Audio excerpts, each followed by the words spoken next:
Welcome. In front of me is an ALCATEL 1T10 Smart, and today I'll show you how you can enable your power saving mode on this device.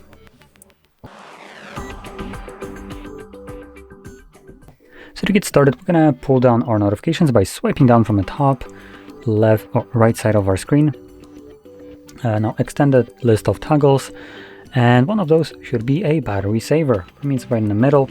Now I have it inaccessible to me right now because I am charging the device, but if I unplug it, there we go, as you can see it stops being grayed out, and I can tap on it, select turn on, and there we go, it is now activated. So that is how you turn on your power saving mode on this tablet. Now once you're done with it, you can find this toggle once again and tap on it, or I believe if we plug it into charge, as you can see, it automatically turns it off as well. So there we go. Now with that being said, if you found this very helpful, don't forget to hit like, subscribe, and thanks for watching.